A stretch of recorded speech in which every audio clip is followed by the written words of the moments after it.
Hello नमस्कार दोस्तों, आप सभी का हमारे YouTube channel pick the fight civil service academy में आप सभी लोगों का स्वागत है।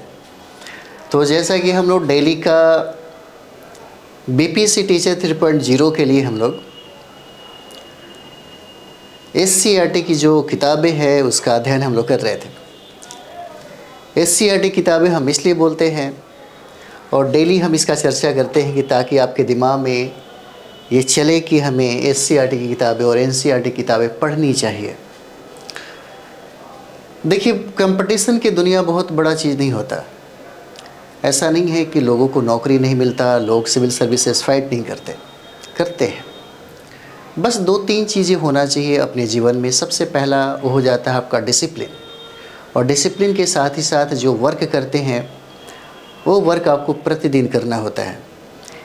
एक फाइटर, एक सफल और एक असफल व्यक्ति के बीच में एक ही अंतर होता है कि सफल व्यक्ति जो हैं वो डेली पढ़ाई करते हैं, डेली कुछ ना कुछ करते हैं। असफल लोग हैं जो 1 दिन 2 दिन करते हैं, 10 दिन करते हैं, 1 महीना ऐसे ही रह जाते हैं, मौज मस्ती में और सारे परेशानियों में शायद उलझ के रह जाते हैं। तो सिविल सर्विसेज की बात करें तो सिविल सर्विसेज जो बीपीएससी का एग्ज़ाम दे रहे हैं उनके लिए भी बहुत इम्पॉर्टेंट हो जाता है। एनसीईआरटी की किताबें और एससीईआरटी की किताबें, हम लोग तो चर्चा कर रहे थे एससीईआरटी की किताबें हैं। बिहार सरकार की यह किताबें हैं, बिहार सरकार की किताबें हो जाती है एससीईआरटी का। एससीईआरटी की किताबें हैं, बहुत महत्वपूर्ण हैं और टीचर बनने के लिए आपको ये किताबें पढ़ना पड़ेगा। ये बात हम बार बार बोलते हैं। इसके साथ आप चाहें तो कुछ मानक किताबें हैं, अगर इतिहास में आप पढ़ना चाहें तो उसका एक लिस्ट भी हम दे देंगे, है ना। आपकी बेहतर तैयारी हो जाएगी, जैसे सिविल सर्विसेज के लिए और बेहतर हो सकता है। एससीईआरटी की किताबें का महत्व देखें तो आपके बीपीएससी सिविल सर्विसेज के लिए और टीचर के लिए तो बहुत ही महत्वपूर्ण हो जाता है। हम लोग लगभग 4 या 5 क्लास किए हैं। महात्मा गांधी, अगर हम लोग बात करें तो गांधी युग चल रहा है, और गांधी युग में अगर हम लोग बात करें तो 1919 से लेकर के 1948 तक हम लोग इसमें देखेंगे। ये टॉपिक है, बहुत इम्पॉर्टेंट है आपके लिए, बहुत महत्वपूर्ण हो जाता है आपके एग्ज़ाम के लिए।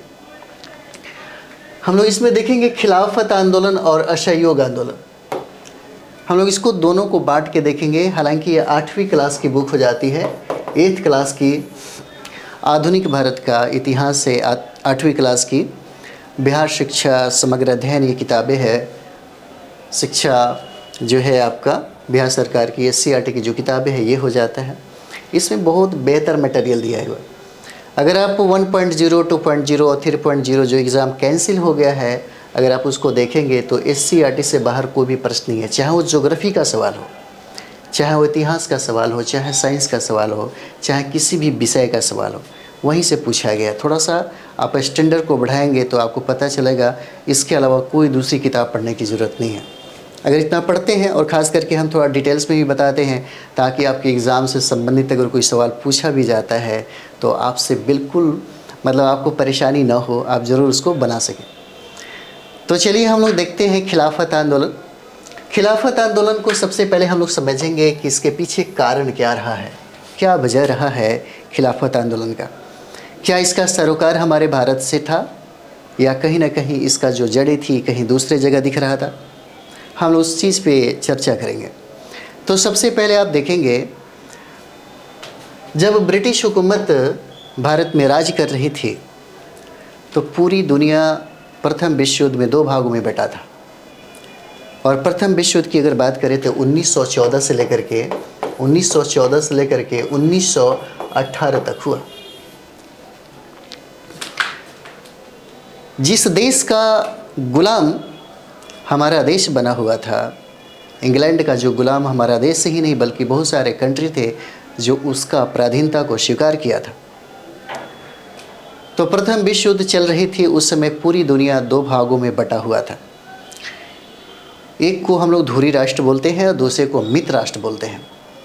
थोड़ा सा कारण समझते हैं तब जाकर के हमें खिलाफत आंदोलन की समस्या पता चलेगा और क्या वजह था कि भारत के मुसलमानों को इस बात का डर था और मुसलमानों ने ही खिलाफत आंदोलन को प्रारंभ करने के लिए काफ़ी सक्रिय हो गए। वजह क्या थी, है ना।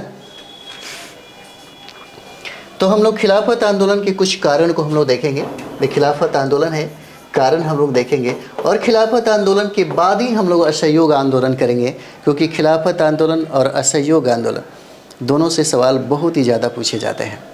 हालांकि 8वीं क्लास की किताबें हैं, 9th 10th 11 12 में, तो पूरा डिटेल्स में हम आपको कोशिश करेंगे बताने का, क्योंकि जो लेवल है जिस स्तर का है वहाँ तक हम समझाने की कोशिश करेंगे। ठीक है, तो ये 8वीं क्लास की है, फिर भी चर्चा बहुत लंबा चलेगा ताकि आपको ज़्यादा से ज़्यादा मटेरियल मिल सके। आपके एग्ज़ाम के व्यू से इसको समझिए कि मेंटेन किया जा रहा। तो यहाँ पे देखेंगे, हमने कहा कि पूरी दुनिया दो भागों में बटी हुई थी। एक था, एक हो जाता है धुरी राष्ट्र, है ना। यहाँ देखिए, एक था धुरी राष्ट्र, ठीक है, इसको अच्छे तरीके से समझते हैं। देखिए, एक था जिसको हम लोग यहाँ पे धुरी राष्ट्र कहते हैं, है ना। एक था धुरी राष्ट्र, और दूसरा हो जाता है यहाँ पे, वो हो जाता है मित्र राष्ट्र हो जाता है। पहले ये भी समझेंगे कि धुरी राष्ट्र में कौन कौन देश शामिल है और मित्र राष्ट्रों में कौन कौन देश शामिल है। क्योंकि 1914 में जब प्रथम विश्व युद्ध हो रहा था, उस समय पूरी दुनिया दो भागों में बटी हुई थी और दोनों के बीच में युद्ध हो रहा था। उसका परिणाम, उसका क्या क्या कारण हुआ, ये सब चीज़ देखेंगे। और इसी समय आगमन हमारे भारत में महात्मा गांधी का होता है, और महात्मा गांधी 1915 में आते हैं, और उस समय प्रथम विश्व युद्ध हो रहा होता है।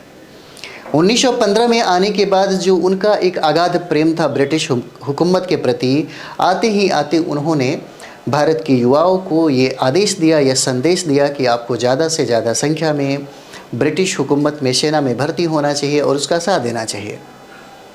और यही वजह था कि इससे खुश होकर के ब्रिटिश हुकूमत ने उनको भर्ती कराने वाला, सेना में भर्ती कराने वाला सार्जेंट की उपाधि भी प्रदान किया। क्योंकि उस समय की अगर बात किया जाए कि प्रथम विश्व युद्ध तक, यानी कि उस समय अगर आप देखेंगे तो बहुत सारे ऐसे राष्ट्रीय नेता हैं, जो लोग होते हैं, उनका विचार और उनका जो भावना है कहीं ना कहीं ब्रिटिश हुकूमत के साथ जुड़ा हुआ रहता है। उनका प्रेम जो है, उनका विश्वास, एक भरोसा है कि शायद ये पूरी दुनिया में सबसे बेहतरीन प्रशासन देते हैं। तो यहाँ पे देखिएगा, एक हो जाता है धुरी राष्ट्र और दूसरा हो जाएगा आपका मित्र राष्ट्र। धुरी राष्ट्र में जो शामिल देश है वो आपके जर्मनी हो जाते हैं, है ना, याद रखिएगा। अभी तो स्टोरी बता रहे हैं, कारण बताएंगे हम। धुरी राष्ट्र में जर्मनी हो जाएगा, ऑस्ट्रिया हो जाता, ऑस्ट्रिया जिसका राजधानी वियना है, ऑस्ट्रेलिया नहीं, ऑस्ट्रिया। दूसरा अगर हम लोग बात करें तो आपका ऑस्ट्रिया हो जाता है, और तीसरा हो जाता है जिसको हम लोग टर्की बोलते हैं, है ना। दूसरा हो जाता है टर्की, या टर्की को हम लोग उस्मानिया साम्राज्य के नाम से भी संबोधित कर सकते हैं। ठीक है, ये हमारा धुरी राष्ट्र में हो जाता है। एक तरफ धुरी राष्ट्र हो जाता है, और दूसरी तरफ जिसमें हम लोग देखते हैं इंग्लैंड हो जाएगा, है ना। दूसरी तरफ इंग्लैंड हो जाता है, और इंग्लैंड के साथ अगर बात करें तो उस समय ब्रिटिश हुकूमत का शासन हमारे भारत में हो रही थी, और भारत के जो राष्ट्रीय नेता थे वो सहयोग और सपोर्ट कर रहे थे विश्व युद्ध में। इस तरीके से हमारा भारत भी इंग्लैंड के साथ था, है ना। इस तरीके से अगर हम लोग देखें तो भारत भी क्या था, इंग्लैंड के साथ था। और यहाँ पे देखेंगे फ्रांस भी इंग्लैंड के ही साथ था।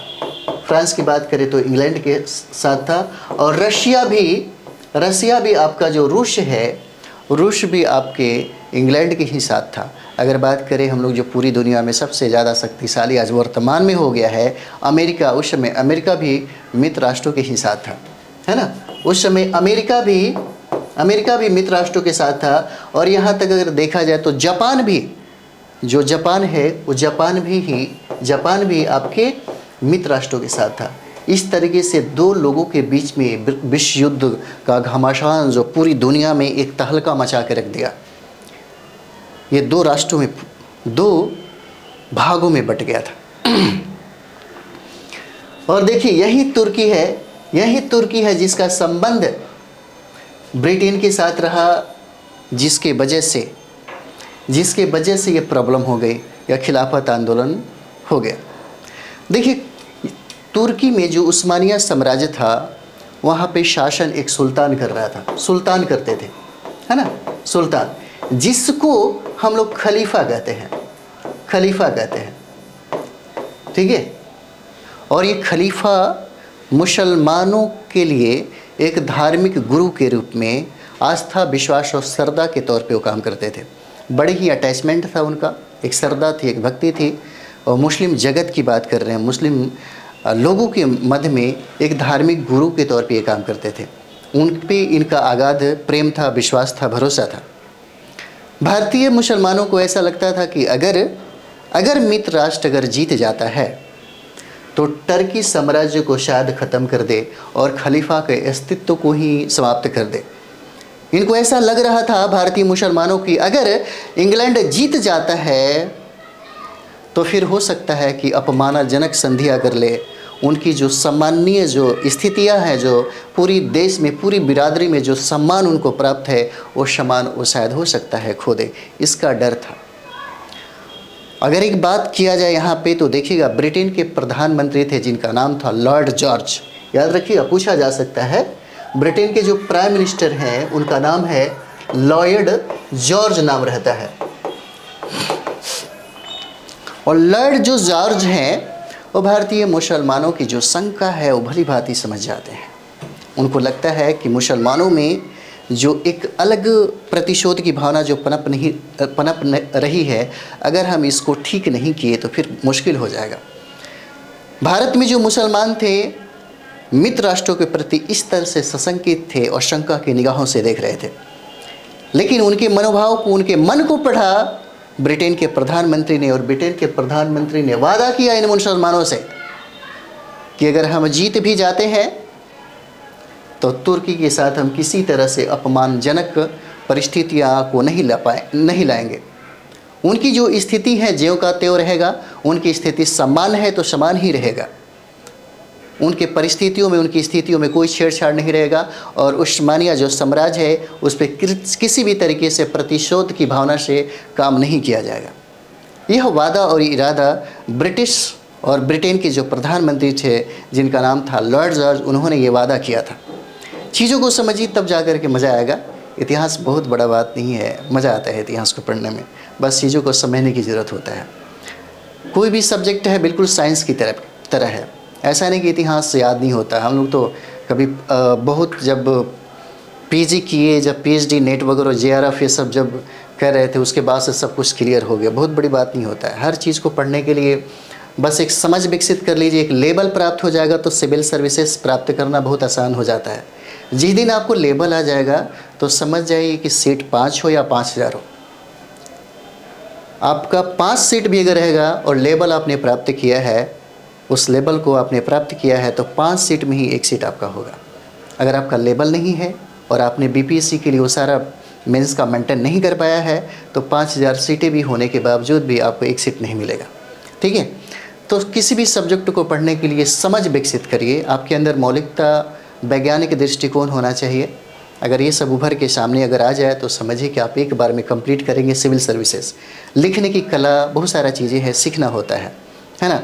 आप टाइम दीजिए सीखने के लिए, आपको ज़रूर मौका मिलेगा और ज़रूर आप सीख जाइएगा। तो हम लोग यहाँ पे देख रहे थे कि लॉर्ड जो जॉर्ज हैं उन्होंने भारतीय मुसलमानों को भरोसा दिलाया, वादा किया, इरादा किया कि जब हम जीत भी जाते हैं तो आपके टर्की जो उस्मानिया साम्राज्य है उसके साथ हम कभी धोखेबाजी नहीं करेंगे। अब हम लोग देखेंगे कहानी कहाँ से शुरुआत होता है। तब क्या होता है कि जब दोनों के बीच में युद्ध हो जाती है तो मित्र राष्ट्र जो होते हैं वो जीत जाते हैं। और मित्र राष्ट्र जो जीतने के बाद एक सेब्रे की संधि होती है, याद रखिएगा, है ना। एक होता है सेब्रे की संधि, सेब्रे की संधि होता है। और सेब्रे की संधि जो है यह ज़बरदस्ती ब्रिटिश हुकूमत के द्वारा, ब्रिटेन के द्वारा यह थोपा जाता है। किस पे?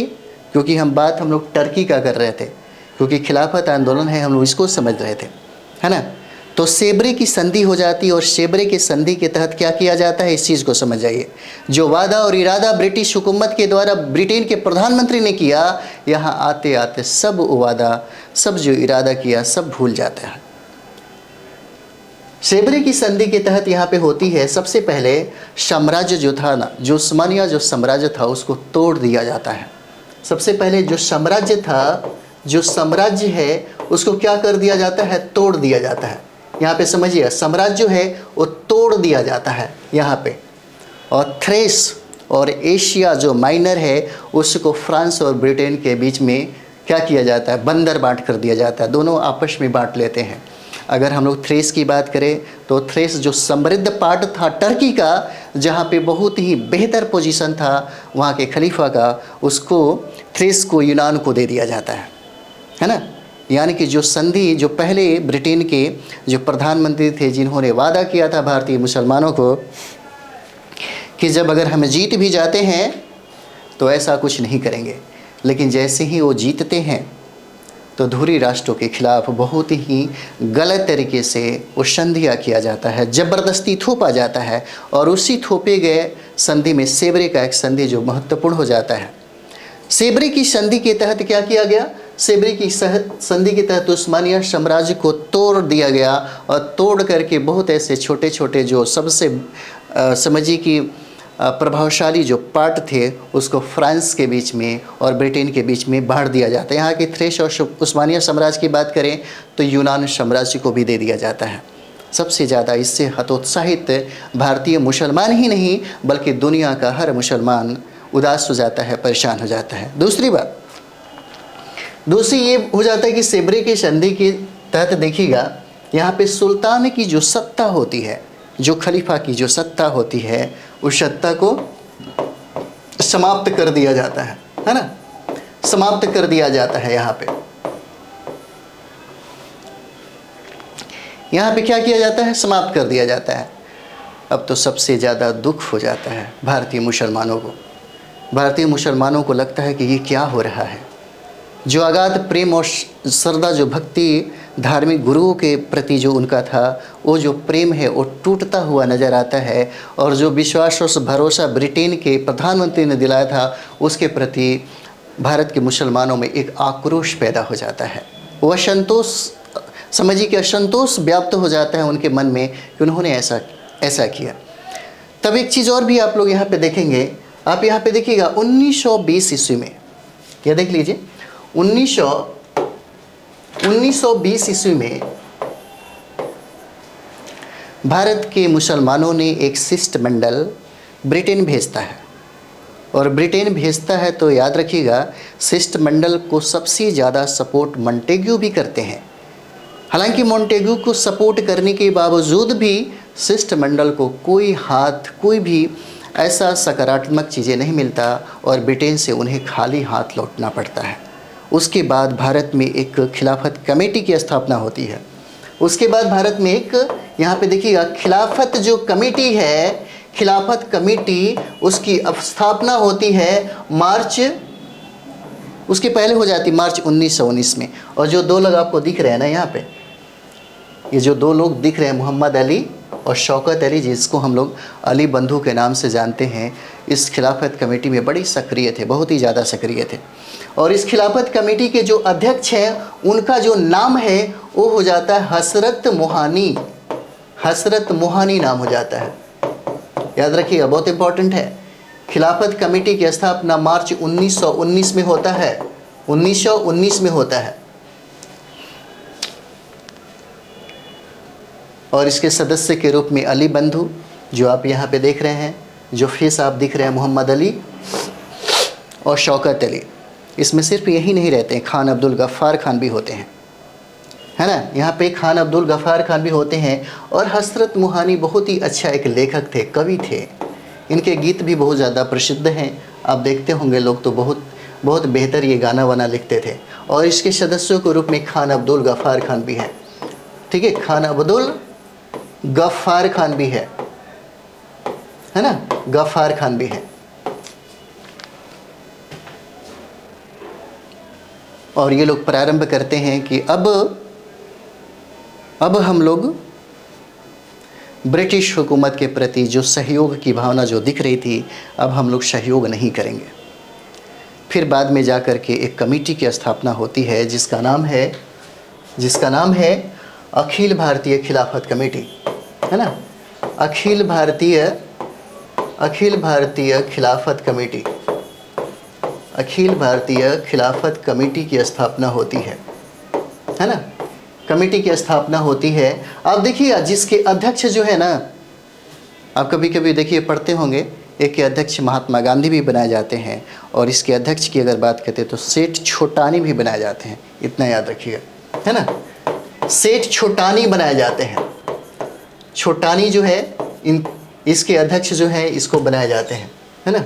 याद रखिएगा, ये सब चीज़ें जो है इम्पॉर्टेंट हो जाता है, ठीक। और अखिल भारतीय खिलाफत कमेटी का उद्देश्य क्या रहता है, क्या मांग किया जाता है।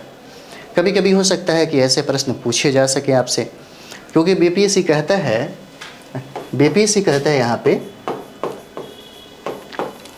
कि इस तरह से पढ़ के आइए, थोड़ा गहराई में अगर समझ विकसित होता है तो जब आप टीचर बनेंगे तो उसका फ़ायदा बच्चों को ज़्यादा से ज़्यादा मिलेगा। और ये सब चीज़ें तब प्राप्त होती है जब कुछ गहराई में पढ़ते हैं, कुछ किताबें पढ़ते हैं, मानक किताबें पढ़ते हैं, तब जा कर के सब्जेक्ट के प्रति आपको गहरी एक समझ विकसित हो जाती है। तो यही सब चीज़ें हैं। अब देखिए, अखिल भारतीय खिलाफत कमेटी का एक उद्देश्य होता है, उसमें उद्देश्य रखा जाता है कि अब अगर हम इसका उद्देश्य अगर स्पष्ट नहीं करेंगे, है ना, तो फिर कोई मतलब आगे की रणनीति नहीं बन पाएगी। तो अखिल भारतीय खिलाफत कमेटी का जो उद्देश्य है ये बनाई जाती है कि तुर्की के सुल्तान जो होते हैं, है ना, तुर्की के जो सुल्तान है वो कहते हैं कि फिर से हमें वो धार्मिक जो सत्ता है, यानी कि धर्म गुरु की जो सत्ता रहती है, जो धार्मिक सत्ता रहती है, वो चाहते हैं फिर से स्थापित हो, है ना। उनकी ये मांग रहता है, उनका एक उद्देश्य रहता है। क्या रहता है, तो तुर्की के जो सुल्तान है के धार्मिक, है ना, धार्मिक सत्ता के समर्थन में ये लोग आगे आते हैं। उद्देश्य इनका रहता है कि भाई ठीक है, सुल्तान के जो धार्मिक सत्ता है उनका हम समर्थन करेंगे, हम ये चाहेंगे कि अखिल भारतीय जो खिलाफत कमेटी बनी है वो ब्रिटिश हुकूमत इस चीज़ को समझे। उसके बाद हम लोग देखेंगे जो दूसरा उद्देश्य हो जाता है वो देखिएगा, साम्राज्य कहा जाता है कि जो साम्राज्य को तोड़ा गया, जिस साम्राज्य को बंदर बाट कर दिया गया, उस साम्राज्य को फिर पुनः फिर किसको दिया जाए, खलीफा को दिया जाए। पुनः मतलब उस राज्यों को, साम्राज्य को मांग किया गया कि जिस साम्राज्य को समझिए कि हड़प लिया गया, हड़प के किसी दूसरे को दे दिया गया, फ्रांस और ब्रिटेन के बीच में जो बांट दिया गया उसको लौटा दिया जाए। किसको, ब्रिटिश हुकूमत से ये मांग किया गया, है ना। कहा गया कि पुनः जो साम्राज्य है ना, पुनः जो साम्राज्य है उसका जो अधिकार वो तुर्की को दे दिया जाए, ठीक है। एक और भी उद्देश्य हो जाता है, जैसे कभी कभी देखते हैं कि धार्मिक क्षेत्रों पे अधिकार होता है उस समय में, और उनका आस्था भी रहता है। इस तरीके से पूरी दुनिया में मुसलमान बिरादरियों का एक श्रद्धा और भक्ति होता है। और ये भी डिमांड इसमें किया जाता है कि धार्मिक जो क्षेत्र हैं उन पर फिर से अधिकार दे दिया जाए। वो जो क्षेत्र है, धार्मिक जो क्षेत्र है, उसका जो अधिकार है जो समय तुर्की के सुल्तानों को प्राप्त था वो फिर से उन्हें प्राप्त हो जाना चाहिए। लेकिन ब्रिटिश हुकूमत कुछ भी सुनने को तैयार नहीं थी। इसी समय महात्मा गांधी को जब इस खिलाफत कमेटी का जो अध्यक्ष बनाया गया, तब उनको लगा कि एक बहुत अच्छा अवसर है। महात्मा गांधी ने ये कहा है कि यह जितना खूबसूरत अवसर है, जितना अच्छा एक कंडीशन पैदा हुआ है, और यह कंडीशन में अगर हम इसका फ़ायदा, इसका लाभ न उठाएं तो शायद 100 सालों में भी ऐसा सिचुएशन पैदा नहीं होगा और हिंदू और मुसलमानों की एकता को प्रगाढ़ नहीं किया जा सकता। ये सब चीज़ें महात्मा गांधी को उस समय समझ में आ रही थी। इसलिए महात्मा गांधी ने भरोसा दिलाया कि हम खिलाफत आंदोलन करेंगे, और खिलाफत आंदोलन में बहुत सारे चीज़ों को जोड़ा गया। इस तरीके से महात्मा गांधी ने पहली बार उन्होंने हिंदू और मुसलमानों के बीच में एकता को स्थापित कर दिया, क्योंकि उन्हें वो अवसर दिख रहा था हिंदू और मुसलमानों को एक ही छत के नीचे लाने का, क्योंकि उन दोनों की मांग एक ही थी और दोनों लोगों का जो कॉमन प्रॉब्लम था उसका एक ही हीरो था, एक ही वो विलेन था, वो था ब्रिटिश हुकूमत। और इसलिए दोनों दोनों बिरादरी के जो लोग थे, है ना, एक कांग्रेस और दूसरा जो मुस्लिम बिरादरी के जो लोग थे, दोनों एक ही छत के नीचे, एक ही पटरी पर वो आ गए। और यहीं से होता है असहयोग आंदोलन, जो हम लोग बाद में पढ़ेंगे, है ना, असहयोग आंदोलन। पूरा डिटेल्स नहीं जाएंगे क्योंकि 8वीं क्लास में थी, फिर भी हमने इतना ये सब चीज़ें किया है ना। असहयोग आंदोलन यहीं पे प्रारंभ होता है। हम इसमें आगे इसमें पूरा डिटेल्स में कोशिश करेंगे, जो अगली जो हमारा क्लास होगा 9th 10th 11th 12th का, हम सारे सब्जेक्ट कराएंगे। तो कि आके बीपीएससी में आप कहीं से भी कोई भी प्रश्न पूछेगा, इतिहास हो या ज्योग्राफी हो या कोई भी सब्जेक्ट हो, तो निश्चित तौर पे आपसे एक प्रश्न भी नहीं छूटने वाला। अगर सही तरीके से सही वे में एक डिसिप्लिन में अगर आप पढ़ लेते हैं तो बहुत बड़ी बात नहीं हो जाता। तो चलिए हम लोग थोड़ा सा देखते हैं। कहता है कि प्रथम विश्व युद्ध में पराजय के बाद, है ना, पराजय के बाद तुर्की के खलीफा को पद से हटा दिया गया था, है ना।